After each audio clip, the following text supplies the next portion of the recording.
Күн тартибинде экинчи маселе.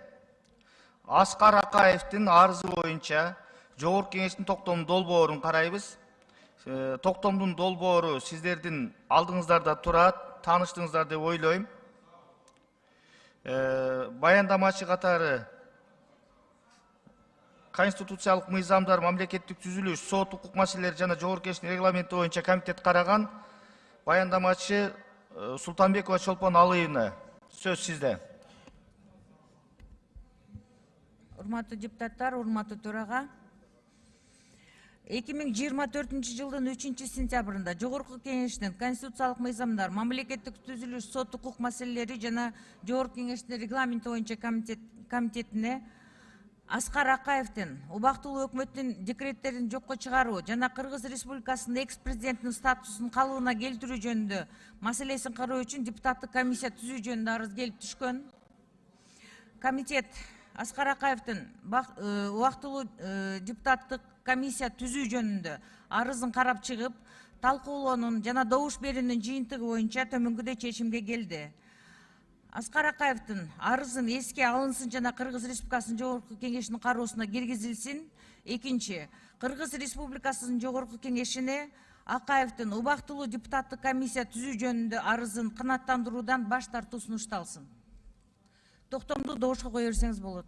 Рахмат, урматтуу депутаттар, талкуусуз эле баш тартайлыбы? Добушка коелубу? Анда токтомдун долбоорун комитеттин корутуусунун негизинде добушка коем, добуш бериңиздер.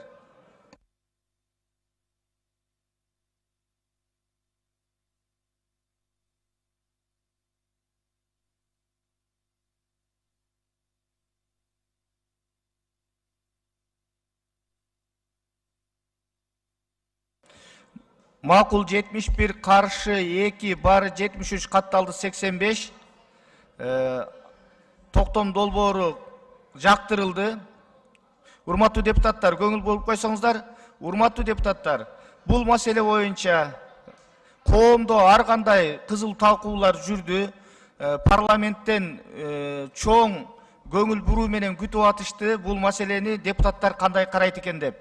Мен мына добуш берүүнүн алдында дагы буга чейин дагы өзүм пикирим айткан жокмун, бирок себеп дегенде ушул добуш берүүгө, чечимге таасир этпесин деп. Бирок көңүл бурсаңыздар бир мүнөт өзүмдүн оюмду айтып коеюн. Урматтуу депутаттар, бул аябай маанилүү маселе болчу. Мына бүгүнкү кезде баарыбыз көрүп атабыз, көз карандысыздыктын 34 жылында кандай биздин өлкөбүздө чоң кыйынчылыктар болду. Жакшысынан жаманы арбын болду. Мына ушуга биринчи президент катары Аскар Акаевдин күнөөсү аябай чоң. Аксы окуясы боюнча, мына мен Аксыдан шайланган депутат катары дагы айтып коеюн, биздин аксылык шайлоочулар дагы абдан буга терең тынчсыздануу менен көңүл буруп атты. Мен ойлойм, биз парламент туура чечим кабыл алдык деп. Буну эми тарых өзү жооп берет, эл өзү баасын берет. Урматтуу депутаттар, сиздерге чоң рахмат. Мен ойлойм, туура чечим болду деп. Күн тартибиндеги ар кандай маселелерге өтөбүз. Бул маселе аябай элдин ичинде көп ызы чууну салган маселе.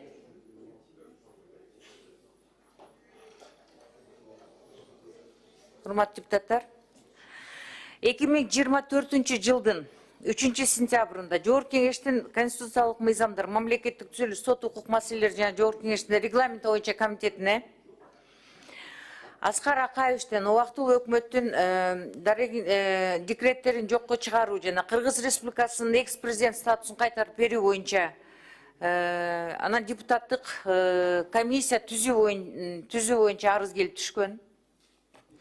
Резолюцияга ылайык, төраганын резолюциясына ылайык комитеттин кароосуна деп түштү бул маселе. Ошон үчүн бүгүн комитетте карап атабыз. Урматтуу депутаттар, бул маселе боюнча көп эле элдин пикирин угуп атасыздар.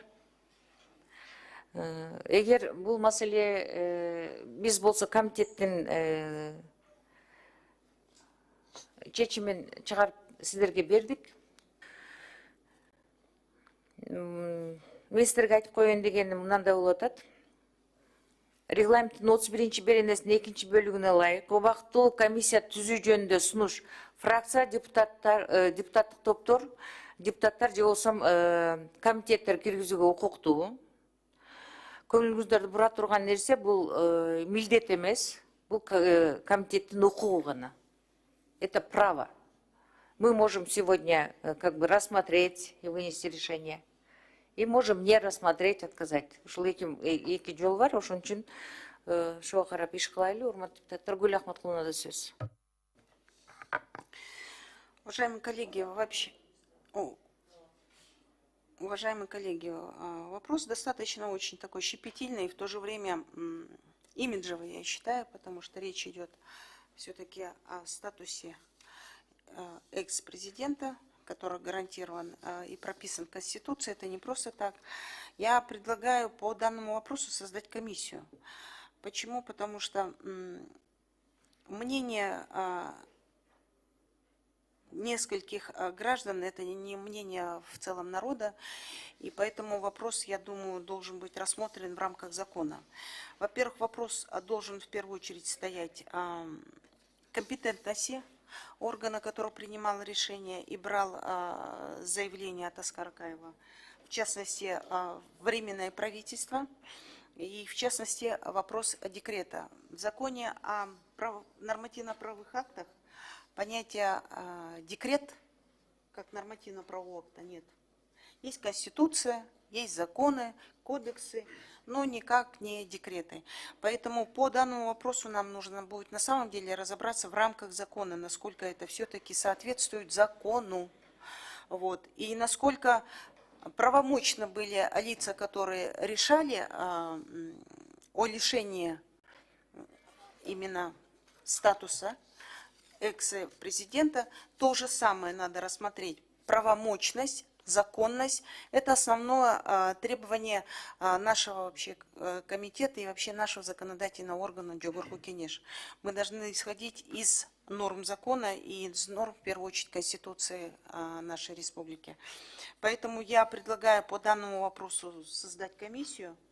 Вот, и после этого на основании решения комиссии принять решение. Почему? Потому что на самом деле общественность ждет законного, обоснованного решения, а не вот такого быстрого, колуарного, вот как мы хотим сейчас принять решение. Поэтому, уважаемые коллеги, я предлагаю... Гуля Ахматулловна, я вас очень прошу не обсуждать решение комитета, говорите за себя. Я не обсуждаю, я говорю и вношу предложение.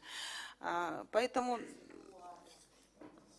Ну, а получается, без обсуждения сразу вот такое решение, проект решения. Ну, что комитет...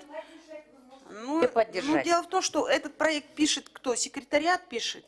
Какой с вами секретариат? Согласован. Отдел пишет. Ну, отдел пишет. По нашему поручению. Ну, по вашему поручению, не наше же поручение. Мы же его еще не обсуждали, чтобы принимать решение. Надо вначале обсудить эти вопросы.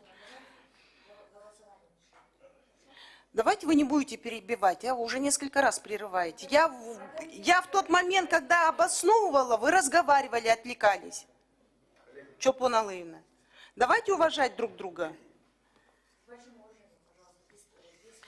И поэтому, уважаемые коллеги, мое предложение создать комиссию по данному вопросу, рассмотреть. Еще раз обращаю внимание, законность, соответствие Конституции. Должно приниматься решение.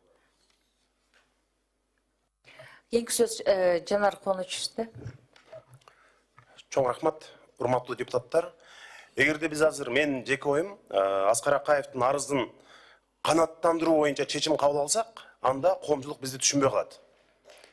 Коомчулук эл бул маселе боюнча пикири мындай белгилүү болуп турат. Анткени ошол Аскар Акаев башкарып турган учурда аксыда ондогон адамдар атылган. Мына ушул жерде Ак үйдүн алдында ачкачылык жарыялап, Шералы Назаркулов сыяктуу биздин мындай мекенчил патриот адамдар ачкачылык жарыялап өлүп кеткен учурлар көп болгон. Эми айта берсең, санай берсең, кемчилик толтура. Үй бүлөлүк башкаруу, аялы, балдары, кыздарына чейин парламентке кеп депутат кылып, эмне үчүн биз ошондой кишини кайрадан экс-президент кылып, статусун кайтарып берип, Кыргыздын төрүнө алып келип ошо резиденцияда багышыбыз керек. Ошондуктан менин сунушум комитеттин чечими регламент жол берет. арызын канаттандыруудан баш тартышыбыз керек. Комитеттин чечими ошондой болуп, жогорку кеңештин жыйынына чыгыш керек деген ойдомун. Рахмат. Рахмат. Башка сөздөр жок да. Урматтуу депутаттар, анда эмесе комитеттин чечимине көңүлүңүздөрдү бурам.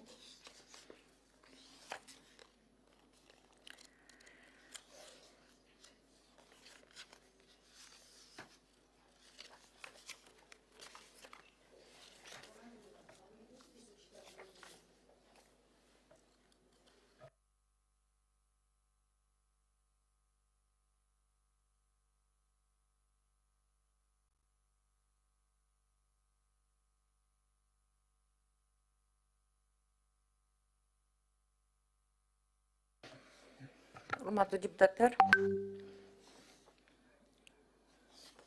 мага орусчасын берип койсуңар решениянын.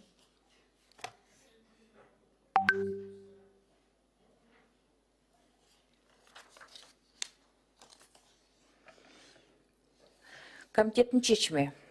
Акаевдин арызын эске алынсын жана Кыргыз Республикасынын жогорку кеңешинин кароосуна киргизилсин. Экинчи, Кыргыз Республикасынын жогорку кеңешине Акаевдин убактылуу депутаттык комиссияны түзүү жөнүндө арызын канааттандыруудан баш тартуу сунушталсын. Урматтуу депутаттар, добушка коем, добуш бериңиздер. Макул? Каршы? Жок, рахмат, бул маселе каралды.